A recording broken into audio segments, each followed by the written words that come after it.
You mentioned also the signing of the CEPA, the Comprehensive Economic Partnership Agreement. What are your thoughts on the projected implementation of this agreement in 2026? But essentially, once it's fully implemented, Indonesian exporters will have access to the Canadian market.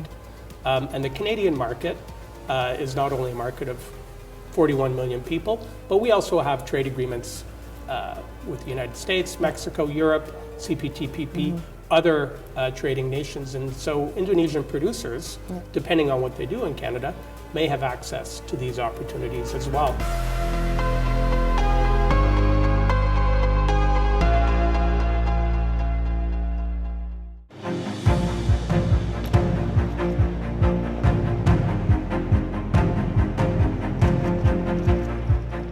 Pemirsa, Indonesia dan Kanada telah menikmati hubungan bilateral yang kuat selama 73 tahun.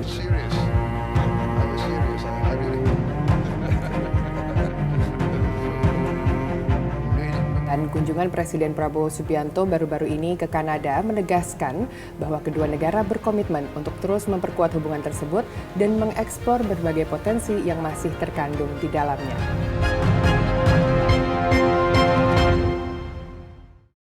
Selamat datang di International Corner Antara. Hari ini telah bergabung bersama saya, Duta Besar Kanada untuk Indonesia, His Excellency Jess Dutton.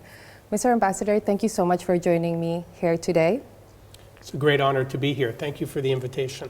It's a pleasure to have you, and thanks again for having us at your beautiful residence here today. And I'd like to jump straight into our bilateral relations and economic cooperation. As I have said before, Canada and Indonesia have enjoyed a long-standing partnership of 73 years.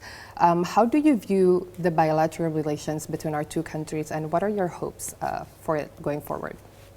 So thank you, and it really is an honor to be here. And I would say that our bilateral relationship hasn't been better, has never been better, at least for a very long time.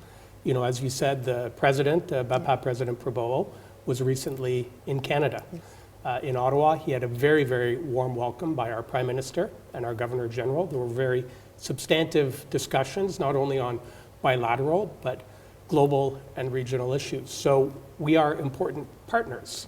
And of course, we signed a trade agreement, a comprehensive economic partnership agreement, which I think is historic in terms of our relationship. So I have a great job as Ambassador of Canada to Indonesia, because my job is about opportunity. And there are so many opportunities to strengthen this important partnership.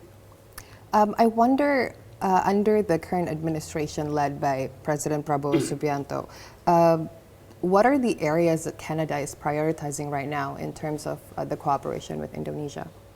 So we have an important partnership with Indonesia, and I think Canada is a trusted and reliable partner of Indonesia. So when we look at the priorities of this government, Canada wants to support these priorities. So if you look at food security, energy security, development of human capital, and modernization of the military, I think Canada has key technologies, key expertise in each of these areas, and that's what we're looking to do. Okay. Well, you've mentioned a little bit about food security. The administration's Cita vision and priorities also include its intention to build Indonesia as a self-reliant nation, which include food security, energy, and water security. In your view, are there any specific projects in which Canada can take as an opportunity to strengthen the cooperation? Sure. I mean, if you look at food security, Canada is a reliable supplier of commodities that Indonesia needs, wheat and soybean being the two. Have you had Indomie recently? In the past 5 months, I've had it a few times. Well, I can tell you that in every box of Indomie, there's Canadian wheat. A lot of Indonesians don't know that. Yeah. We're also a reliable supplier of potash. So as the government looks to expand its agricultural sector, potash is a key component of fertilizer. Canada is a reliable and trusted source of potash. If you look at energy security as an example, we have over $400 million invested in the energy transition in projects involving geothermal, solar, wind, transmission. We're a partnership with the Just Energy Transition Partnership. Canada's a member. We are a leading nuclear power country. We have some of the most advanced nuclear ecosystem in the world. We've had many discussions with Indonesia about that. If you look at, I had mentioned the development of human capital. We are a leader in terms of women's health and nutrition. We're supporting sexual reproductive health and rights to reduce child marriage, to reduce gender-based violence, as examples. And of course, our universities and colleges are looking at having even more collaboration with Indonesian universities. And we do have a good scholarship program, the SEED program, which helps attract Indonesian students to Canada, which is not only great for the students, but also for our student body as well. You mentioned also the signing of the CEPA, the Comprehensive Economic Partnership Agreement. What are your thoughts on the projected implementation of this agreement in 2026? So first, I would say this agreement is transformative for our two countries. If you look at trade, investment, innovation, and inclusive and sustainable growth, this agreement helps both countries achieve that, actually do better. It will remove 95% of tariffs across both countries' major exports and export opportunities. And both countries have committed to ratifying the agreement next year. So I can expect that, around this time next year, the end of 2026, that we will be in implementation mode and we will start to feel the benefits of this agreement between our two countries. If you can just paint a picture of what those benefits will look like in 2026, what kind of real on-field practices that we can see from the implementation of the agreement? So, these are complex agreements. I think this one is over 900 pages long, but essentially once it's fully implemented, Indonesian exporters will have access to the Canadian market. And the Canadian market is not only a market of 41 million people, but we also have trade agreements with the United States, Mexico, Europe, CPTPP, other trading nations. And so Indonesian producers, depending on what they do in Canada, may have access to these opportunities as well. And seeing tariffs drop in key sectors of interest to Indonesia, I think is really, really important, as it is for Canada. We would love to export more agricultural products, more aerospace products here.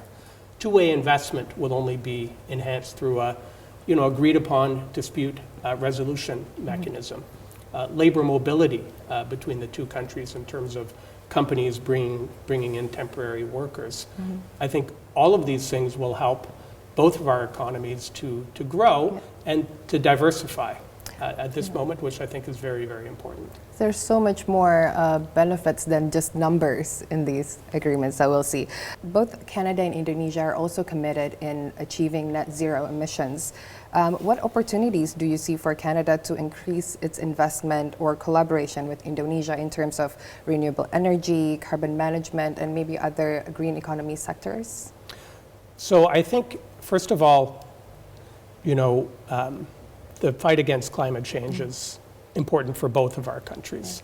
Both of our countries have vast natural resources and vast natural beauty. Indonesia is one of the most biodiverse countries in the world, on the land and in the sea. So what happens in Indonesia is important for the world. And Canada is proud to be a proud supporter. We're not only investing in green growth. I had mentioned the $400 million in renewable, geothermal, the Just Energy Transition Partnership, but we're also the source of, I think, some cutting-edge technologies in these areas. So, our CEPA will help with this, will help mobilize our economies and our companies to do more on what is, the largest, one of the largest challenges facing our planet. And I think the opportunities that we have, green growth is the future. And so these economies, these technologies are critical to any economy that wants to grow and develop moving forward over many, many years. Okay, thank you so much. That was such a great point to end the first segment here, Mr. Ambassador, and we'll see you right back for the second segment. Baik pemirsa, demikian perbincangan saya dengan Duta Besar Kanada untuk Indonesia, His Excellency Jess Dutton. Sampai jumpa di segmen kedua.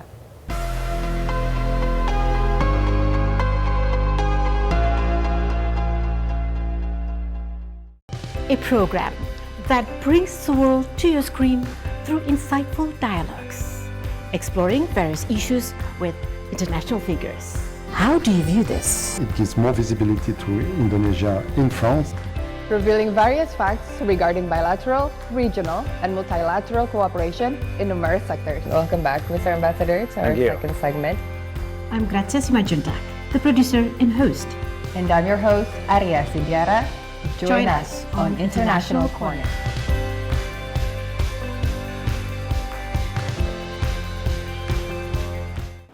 Jadilah yang lebih dulu dalam menerima informasi yang tengah menjadi perbincangan di jagat publik. Sebelumnya, Mary Jane sudah mengajukan gerasi, namun ditolak. Kami sajikan dengan narasi dan infografis yang mudah dicerna oleh halayak.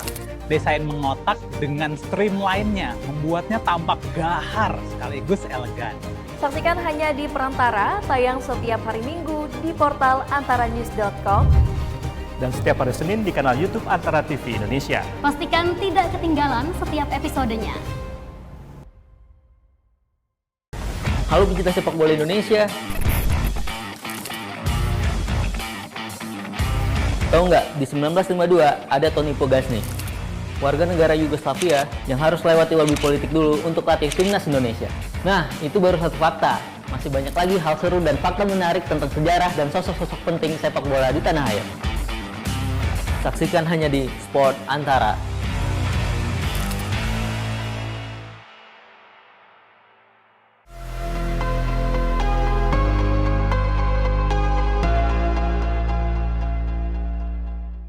Halo pemirsa, selamat datang kembali di International Corner Antara bersama saya Arya Sindiara. Masih bergabung bersama saya hari ini Duta Besar Kanada untuk Indonesia, His Excellency Jess Dutton. Mr. Ambassador, welcome back to our second segment where we'll talk about regional and global issues.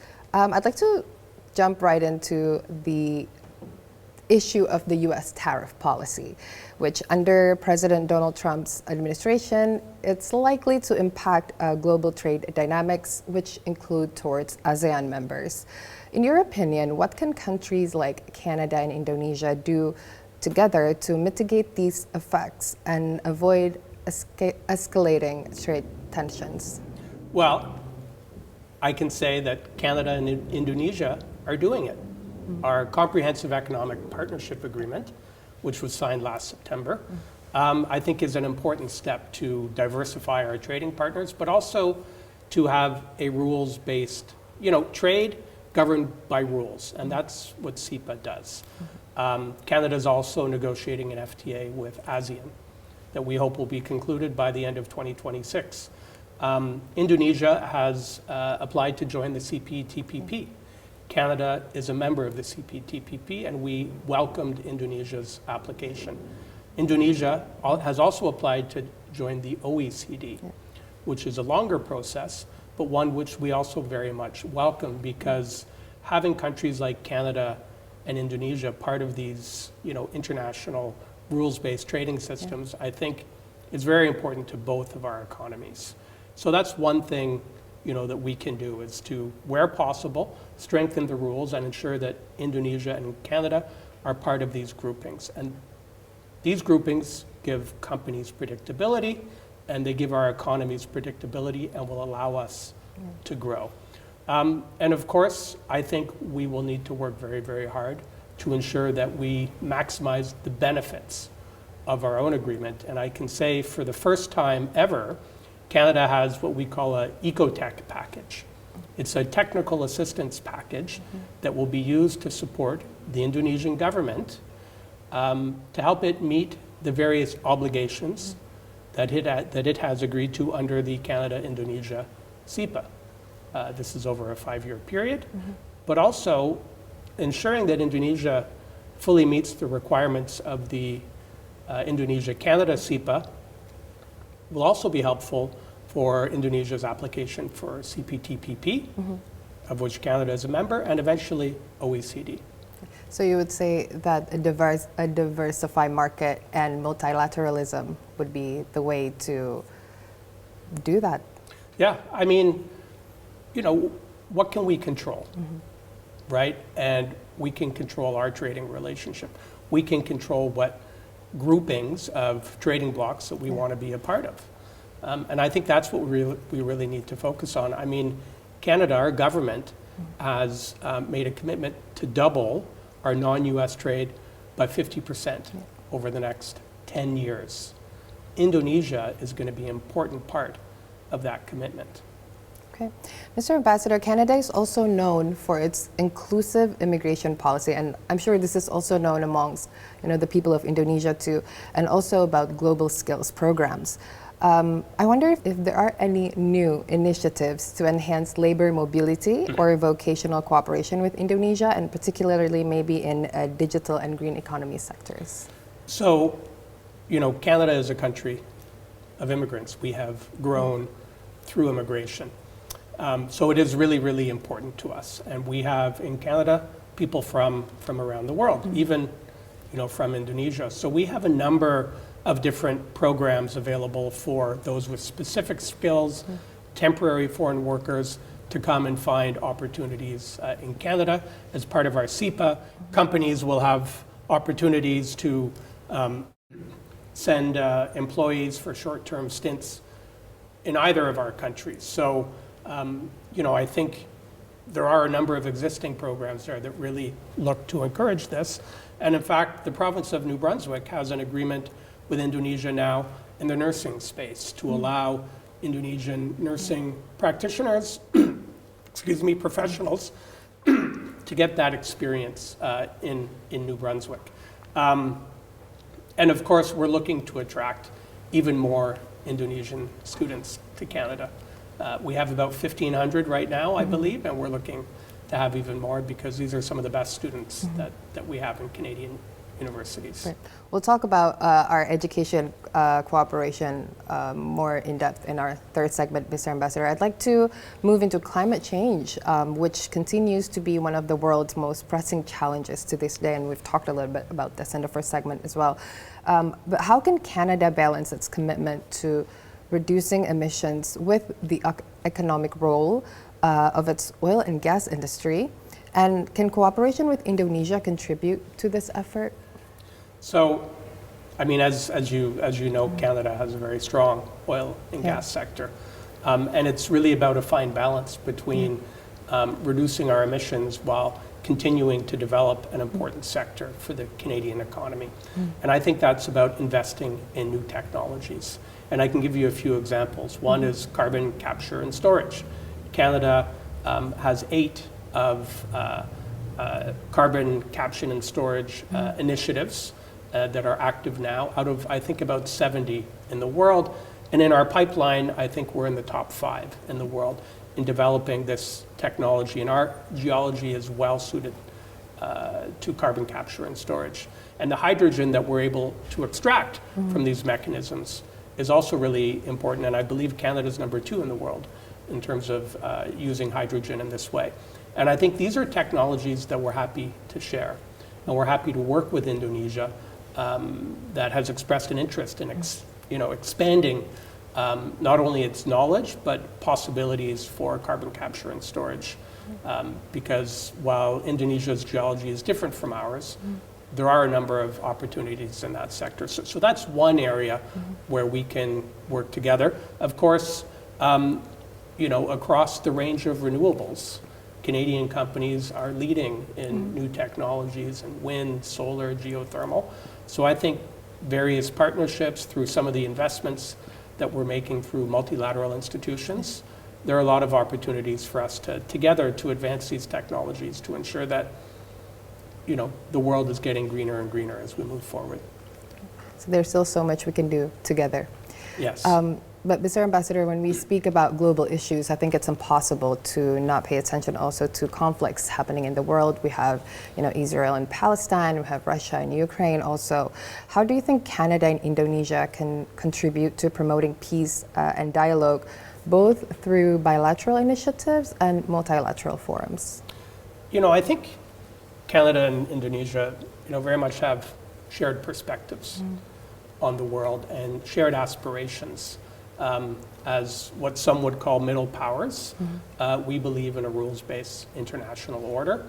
And while we're from different parts of the world and are in different groupings, I think our perspectives for a safe and prosperous world are very, very similar. So, as you may know, Canada has officially recognized the state of Palestine last September at the United Nations, and we're working closely with Indonesia and other partners on a sustainable ceasefire, on what's Gaza going to look like following this conflict. This will be a project that we'll work on together for some time. Canada has been a leading humanitarian, a leading supporter of Palestinians for our humanitarian support, over $400 million over the past few years, and we're going to continue to make these investments to ensure that this conflict can be put behind us. Russia and Ukraine, again, we voted the same way at the United Nations. I think we have the same perspectives. And, this war has been going on for far too long. It's the first war of this kind in Europe since World War II. And we had all promised never ever to have this kind of a war again. And it's, over hundreds of thousands of people have died, children have been abducted. And Russia ultimately invaded a sovereign neighboring nation. So at the United Nations and other multilateral institutions, there are opportunities for us to collaborate to bring the parties together and to support peace. Right, and of course we hope with all of these efforts together with the global community we can create lasting peace in our world. Thank you so much, Mr. Ambassador, for joining us for the second segment. We'll see you right back again for the third segment. Pemirsa, demikian perbincangan saya dengan Duta Besar Kanada untuk Indonesia, His Excellency Jess Dutton. Jangan lupa untuk kembali menyaksikan kami di segmen ketiga.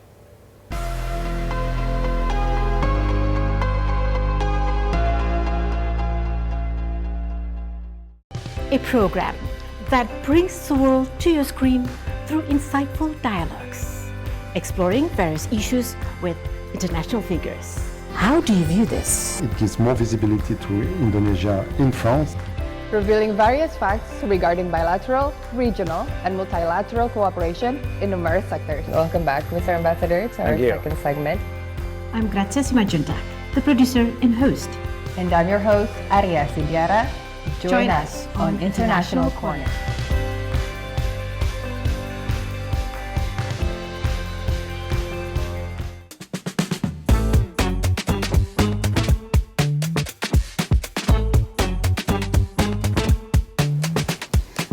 Obrolan seputar isu paling hangat, jangan dengar dari sembarang sumber. Di sini, podcast yang mengundang narasumber pakar dan ahli terpercaya. Podcast antara on the record, podcast antara close up. Simak ya, hanya di antaranews.com/video dan YouTube Antara TV Indonesia.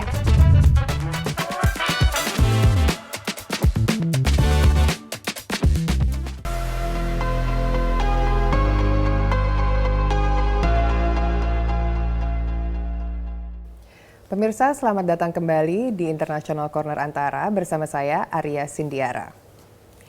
Masih bergabung bersama saya hari ini Duta Besar Kanada untuk Indonesia, His Excellency Jess Dutton. Mr. Ambassador, welcome back to our third and last segment, where we'll talk about more of our social and educational relations. Indonesia and Canada are geographically quite far apart, which can limit people-to-people exchanges. What do you think is the most effective way to strengthen our people-to-people connection? It's a really good question, because I think the people-to-people relationship is really the engine of any relationship between two countries. And, there are a variety of ways to strengthen that. I think, education is key, right? It's not only students, having Indonesian students in Canada, but it's also vice versa, having Canadian students here. Exchanges between our faculty, between universities and colleges, I think, is critical. And, you know, we were just in Banda Aceh and learned, you know, I was speaking at a university. Well, they have one agreement and they're working on another with a Canadian institution. We have a scholarship program. It's called Seed Scholarship that's available to Indonesian students and researchers, which, you know, was set up for exactly this reason. And of course, our CEPA, while it's geared towards business, that's another way to get, you know, a better understanding and exchange of peoples between our two countries. That's interesting that you mentioned that because, yeah, education can be one of the strongest bridges between our countries. And as I'm sure a lot of Indonesian students are very keen to find out, are there any new plans from the Canadian government to expand scholarship or student exchange programs for Indonesian students? So we recently expanded our Seed Scholarship program, and we are helping to support exchanges and linkages between our educational institutions. That's really, really important. And ultimately, having more Indonesian students benefiting from a Canadian education, I think is very worthwhile because, you know, if a student goes to study, say in Vancouver, Toronto, Montreal, a Canadian city, there are opportunities once you've graduated to actually get a work permit and then to stay in Canada to get that professional experience. Come back to Canada, come back to Indonesia if you like, or stay in Canada even longer. So, you know, I think it's a win-win to have these kind of exchanges between our countries. And also civil society organizations, you know, having Canadian CSOs engaged here and vice versa, I think is only helps support the dynamic of the people-to-people exchange. In the midst of a lot of countries becoming more into protectionism, I see that Canada is open to, you know, foreign students who study and then to get some professional experiences in Canada afterwards. What's the reason behind this, Mr. Ambassador? Well, you know, I think, you know, Canada has relied on immigration to grow and to prosper. You know, it's a source of pride of Canadians. Our diversity is very much one of our strengths as a country. And so the more people that we can have studying in Canada, getting the Canadian experience is really of great benefit because, you know, as an ambassador, I have a term here and then I will go home. Students that go to Canada that have a very positive experience, maybe work in Canada and then come home, they're permanent ambassadors of Canada. So that's what we're really trying to achieve. All right. You mentioned your journey to Aceh recently. Can you tell me more about that? What was the agenda over there? So we've had a long history in Aceh, of course, through our international assistance program. And it's a very unique part of Indonesia. And of course, Canadians felt the pain and the tragedy of the tsunami, you know, over 20 years ago. And so it was really important for me during my tenure to visit. I met with government representatives, the governor, but also visited a number of our projects. And our projects there are mainly focused on advancing gender equality and women's voice and leadership. And so I met with a number of beneficiaries and really saw what Canada was doing in collaboration with the Indonesian government, you know, firsthand to advance gender equality in this part of Indonesia. And of course, we had invested heavily, not only in the immediate response, the humanitarian response, but then in the rebuilding of Banda Aceh and other parts of Aceh. So it was very important for me to go and to see it firsthand. In terms of women empowerment, can you tell us a little bit more about the projects that Canada is undertaking in Aceh, perhaps in terms of you know, empowering women with small businesses skills or other projects? So what we're trying to do is, yes, empower women with business skills, so young female-led entrepreneurs and companies. We're also trying to build the capacity of women in rural communities to advocate on their behalf and to become leaders in their communities so they can advocate on behalf of women's rights, so they can better understand their rights and know what to do instances of domestic abuse as an example. And so this is a longer term process, but if we're able to give these women, these dynamic women that are running their families, the tools that they need to either take advantage of some economic opportunities or to better advocate on their behalf to their communities, it's an important step in terms of advancing gender equality. Can you just elaborate more, Mr. Ambassador, why Canada thinks or why Canada sees that gender equality and women empowerment is an important thing to advance? So, I mean, first of all, no country is perfect, right? And we're not perfect in Canada. And so we're working to advance gender equality as well in Canada. But, you know, we believe that 50% of the population needs to have the same opportunities as the other 50%, that our societies and our countries can only achieve their full potential if 50% of the population is fully engaged in our economies, in our societies.